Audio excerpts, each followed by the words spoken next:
राजा बलि थे पूर्व जन्म में निंदक ब्राह्मण थे, और जब निंदक ब्राह्मण थे तो इन्होंने सारी जिंदगी में कोई शुभ कर्म नहीं किया था, अच्छा कर्म नहीं किया था। और जब अच्छा कर्म नहीं किया, ये निंदक ब्राह्मण जो थे ये वैश्याओं के साथ रहते थे, वैश्याओं के पास जाते थे। एक दिन इन्होंने फूलों का हार बनाया और फूलों का हार बना करके मंदिर में जा करके शिव पे चढ़ा दिया। जैसे शिव पे चढ़ाया है तो धर्मराज ने देखा और धर्मराज ने पूछा है, कहा है कि अरे निंदक, तूने सारी जिंदगी में केवल एक ही काम आज अच्छा किया है, जो शिव पर तूने फूलों का हार चढ़ाया है, वरना सारी जिंदगी तूने बुरे कर्मों के सिवा कुछ नहीं किया।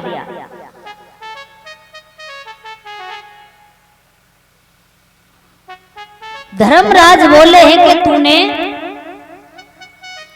आज जो काम किया है बड़ा अच्छा काम किया है, अब तेरे लिए ये बता कि मैं इसका फल देना चाहता हूं तुझे। तो जो अच्छा किया है उसका चाहिए, या तूने सारी जिंदगी बुरे कर्म किए हैं उसका चाहिए। निंदक बड़ा चालाक है। निंदक ब्राह्मण ने कहा कि आप हमारे लिए देने को तैयार हो? बोले हाँ। कितना समय तुम्हारे पास? धर्मराज बोले हैं 1 घड़ी। 1 घड़ी मेरे पास टाइम है, और जो मांगना है मांग सकते हो। मेरे कथा के श्रोता बंधुओं, 1 घड़ी 22 मिनट की होती है।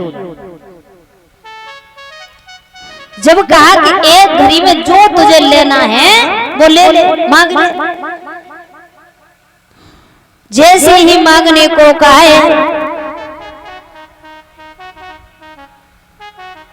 तो उसी समय निंदक ने कहा है, भैया टाइम ज्यादा है ना, अब मांगे सो मांगेगा।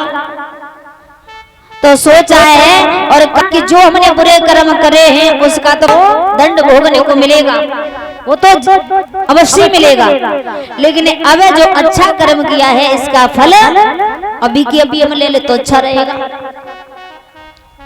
तो निंदक ने मन में सोचा, सोचने के बाद धर्मराज से एक बात कही, सुनो।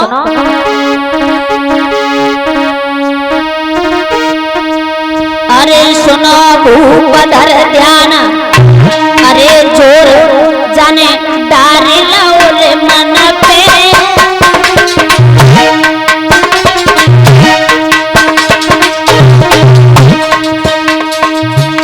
निंदक ने अरे सुनो भूपधर ध्यान, जोर जाने डारे लाओले मन पे।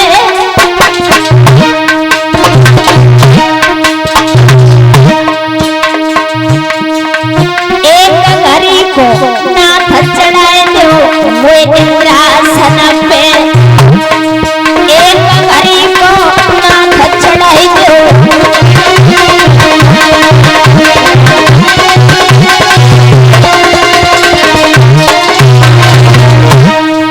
जवाब दिया है कि नाथ, अगर तुम हमें कुछ देवो चाहते हो तो तुम्हारे पास भी समय ज्यादा नहीं है।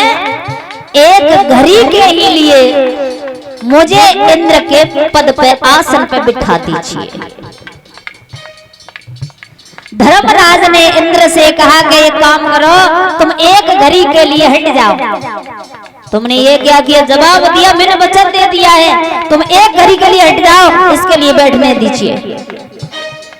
और जैसे ही इंद्र हटाया और निंदक को बिठाया, उसी समय हुआ क्या है, अरे बैठ के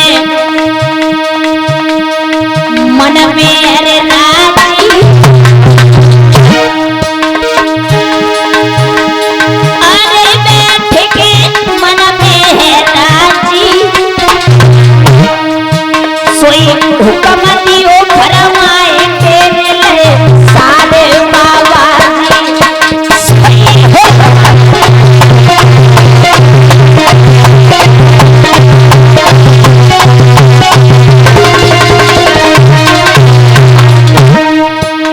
जैसी आसन पर बैठा बड़ा खुश हुआ अपने दिल में और जितने बाबा जी थे सबको इकट्ठा किया, कहा कि सबके लिए बुलाओ। अब बाबा जी वहां सब इकट्ठे भई अमरापुर में, सब थर थर कांपने लगे। धर्मराज से कहा कि तुमने इतना नीच इंसान इस गद्दी पर क्यों बिठा दिया, इस आसन पर क्यों बिठा दिया, ये तो बड़ा बेकार इंसान है, बहुत बेकार इंसान है। बाबा सब थर थर कांप रहे, लेकिन जब सबको इकट्ठा किया तो उसने क्या किया है, अरे तेरे नए निंदक ने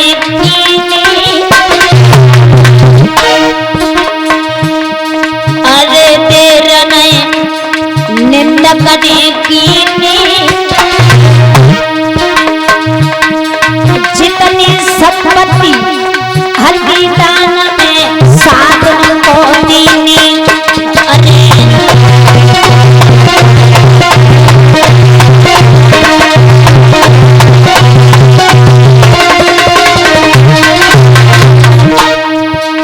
बाबा जी सोच नहीं पाए थे पहले से और सबको इकट्ठा करके निंदक ने कहा अमरापुर में जितनी संपत्ति है सब बाबा जी को दे दो।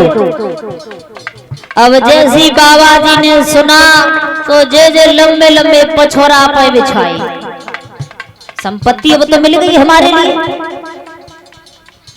और तब तक एक घड़ी हुई गई, निंदक हटा और इंद्र बैठा, और जैसे इंद्र बैठा तो उसने देखा आंखें खोल के ये क्या हुआ, अरे नजर जब सरपत ने डाली,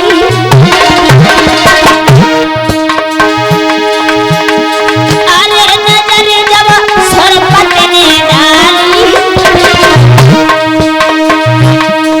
देखे आंखें भारी भयो सब अमरापुर खाली, अरे देखे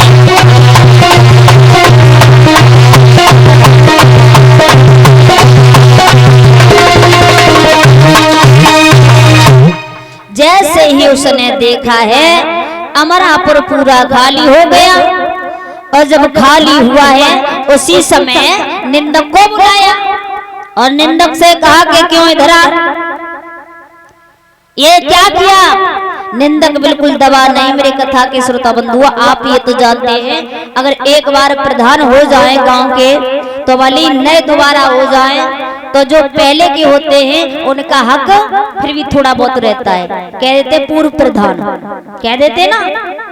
ऐसे ही उसे भी घमंड हो गया अपने ऊपर और कहा मैं तो एक घड़ी के लिए बैठा था तो मेरा भी हक बराबर है। जब इंद्र ने कहा कि तूने क्यों रे ये क्या किया, निंदक बोला है तू क्या कर लेगा रे, एक घड़ी के लिए मुझे भी ये आसन दिया गया है तो मेरे जो मन में आया वो मैंने किया है। सब संत जो थे सबने संपत्ति तो ले ली पर इंद्र की वजह से सब संपत्ति वापस कर दी, और जब वापस की है तो इधर निंदक से सब संतों ने कहा है कि तूने हमारा बड़ा सम्मान किया, यहाँ पर जा हम तुझे आशीर्वाद देते हैं वरदान देते हैं कि तू पृथ्वी पर जाकर के मनुष्य बनेगा और तू इतना बड़ा दानी बनेगा, तेरे द्वारे पे भीख मांगने के लिए भगवान नारायण को आना पड़ेगा। दादा तब यहाँ आकर के